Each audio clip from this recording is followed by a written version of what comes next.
Hi everyone, I am Chaman Singh. Welcome back to my YouTube channel CS classes. बच्चों, मैं यहाँ पर करा रहा हूँ आपको इलेक्ट्रोकेमिस्ट्री, और इलेक्ट्रोकेमिस्ट्री में मैं एक क्लास कर चुका हूँ। आज की जो क्लास हमारी रहेगी वो रहेगी इलेक्ट्रोड्स और हाफ सेल। इलेक्ट्रोड्स क्या होते हैं और हाफ सेल्स क्या होते हैं, तो चलिए स्टार्ट करते हैं आज के इस सेशन को। और सेल और इलेक्ट्रोड पढ़ने से पहले हम पढ़ते हैं स्पॉन्टेनियस और नॉन स्पॉन्टेनियस रिएक्शन के बारे में, कि नॉन स्पॉन्टेनियस रिएक्शंस क्या होती हैं और स्पॉन्टेनियस रिएक्शन क्या होती हैं। देखिए, स्पॉन्टेनियस प्रोसेस जो है, हम उन प्रोसेस को कह देते हैं जो अपने आप से ही हो जाता है। ऐसा प्रोसेस या ऐसा रिएक्शन जो अपने आप से ही हो जाता है, it is called spontaneous reaction. And जिस प्रोसेस या जिस रिएक्शन को कराने के लिए एक्सटर्नल फैक्टर हेल्प करते हैं या एक्सटर्नल फैक्टर की हेल्प से कोई प्रोसेस या रिएक्शन होता है, उस रिएक्शन को हम कह देते हैं नॉन स्पॉन्टेनियस रिएक्शन। कुएं से पानी निकालना एक्सटर्नल फैक्टर की हेल्प होगी, तो ये क्या है, ये है non spontaneous process. And water ऊपर से नीचे की ओर गिरता है, ये क्या है, ये है स्पॉन्टेनियस प्रोसेस। एंड आप कहते हैं कि हीट जो है वो हाई टेम्परेचर से लोअर टेम्परेचर की ओर फ्लो करती है, ये भी कैसा प्रोसेस है, ये भी स्पॉन्टेनियस प्रोसेस है। तो चलिए स्टार्ट करते हैं स्पॉन्टेनियस और नॉन स्पॉन्टेनियस प्रोसेस।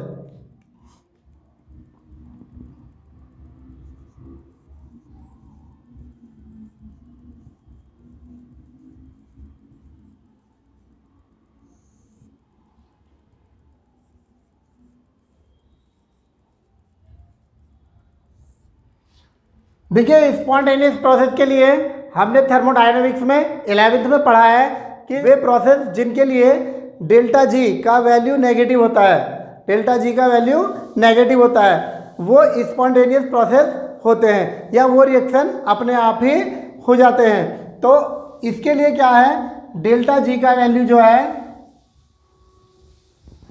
वो नेगेटिव होना चाहिए। अगर डेल्टा जी का वैल्यू नेगेटिव है तो क्या होगा, ये स्पॉन्टेनियस प्रोसेस होगा। अब ये जो जी है इसको क्या बोल देते हैं हम, इसको बोलते हैं Gibbs free energy. Gibbs free energy,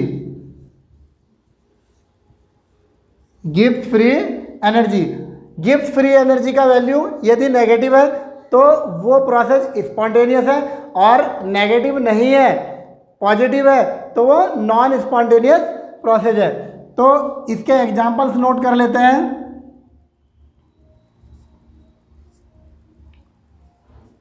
flow of water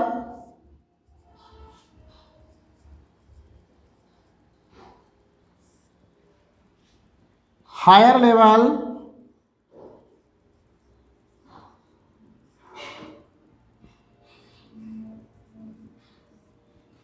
to lower level.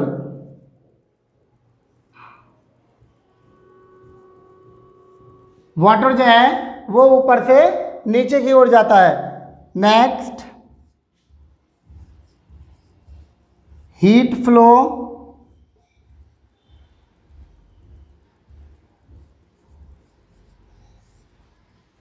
From high temperature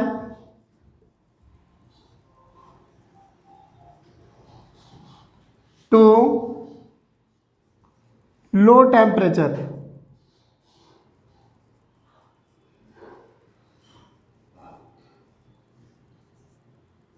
जो हीट फ्लो करता है वो हाई टेम्परेचर से लो टेम्परेचर की ओर फ्लो करता है। एंड एक एग्जांपल और देख लेते हैं। जब दो गैसें आपस में मिक्स्ड होती है तो वो अपने आप ही मिक्स्ड हो जाती है, तो ये भी क्या है, ये भी एक स्पॉन्टेनियस प्रोसेस है। डिफ्यूजन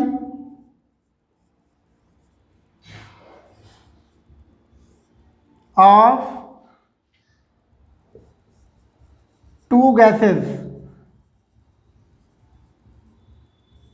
ये भी क्या है, ये भी एक स्पॉन्टेनियस प्रोसेस है।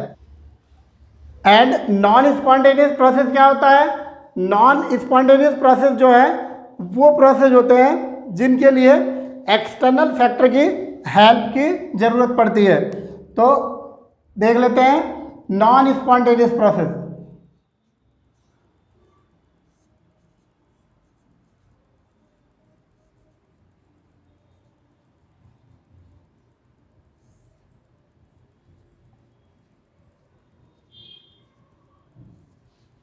ये कब होते हैं?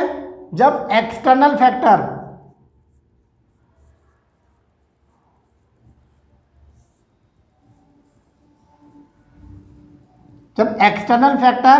हेल्प करते हैं। ये एक्सटर्नल फैक्टर की हेल्प से होते हैं। एग्जाम्पल देख लेते हैं। विथड्रॉवल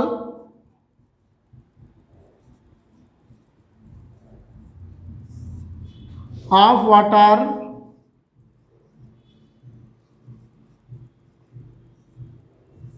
फ्रॉम अ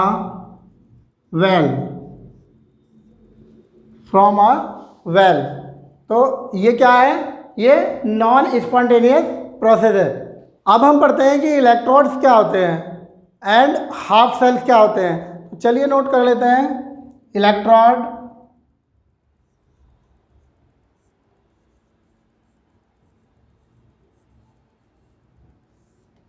और half cell.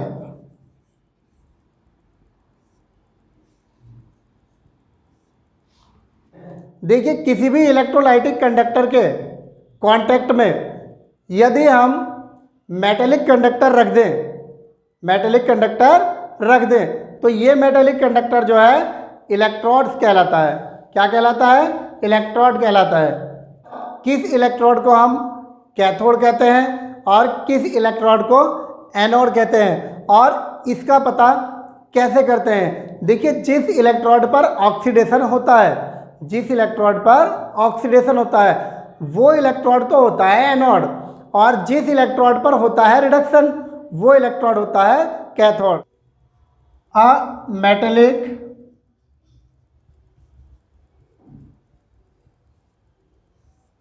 Conductor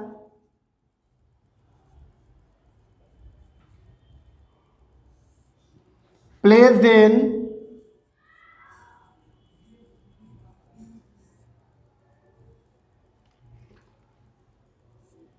contact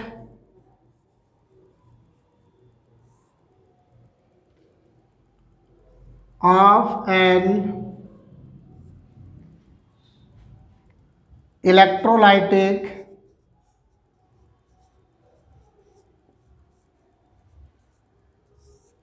conductor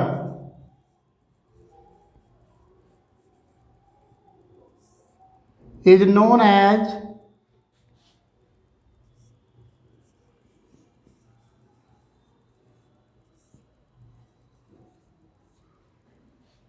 electrode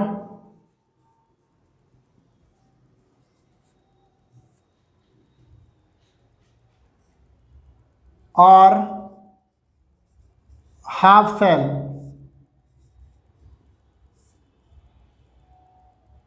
और इलेक्ट्रोड जो होते हैं वो टू टाइप के होते हैं।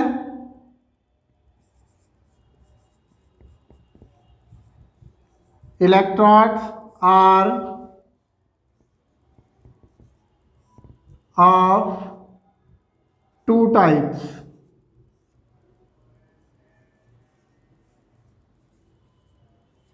इलेक्ट्रोड्स जो हैं वो टू टाइप्स के होते हैं। फर्स्ट एनोड,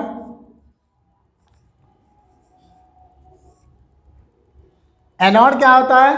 अभी मैंने बताया, एनोड हम उस इलेक्ट्रोड को कहते हैं जिस पर ऑक्सीडेशन हो। The electrode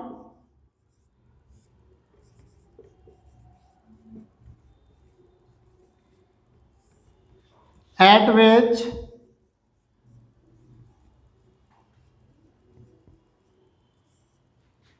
oxidation occur,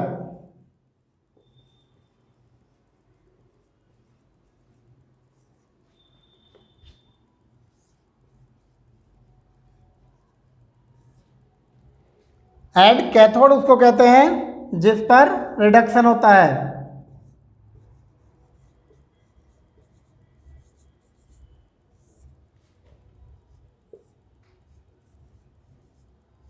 the electrode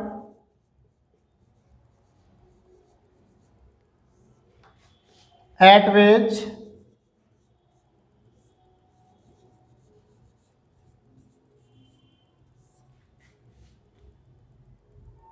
reduction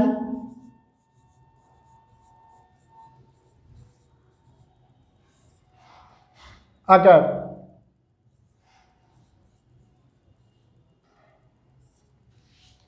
जिस इलेक्ट्रोड पर होता है ऑक्सीडेशन वो एनोड है और जिस इलेक्ट्रोड पर होता है रिडक्शन वो कैथोड है। तो चलिए इसके लिए एक एग्जांपल देख लेते हैं। Zn plus CuSO4 gives ZnSO4 plus Cu। Zn change हो रहा है ZnSO4 में और यहाँ पर Zn का जो ऑक्सीडेशन स्टेट है वो है 0 और यहाँ पर Zn यहाँ पर किस फॉर्म में आ रहा है Zn प्लस 2 और SO4 माइनस 2। तो Zn का ऑक्सीडेशन स्टेट यहाँ है प्लस 2। तो यहाँ क्या हो रहा है, यहाँ ऑक्सीडेशन नंबर इंक्रीज हो रहा है और जहाँ ऑक्सीडेशन नंबर इंक्रीज होता है वहाँ होता है ऑक्सीडेशन।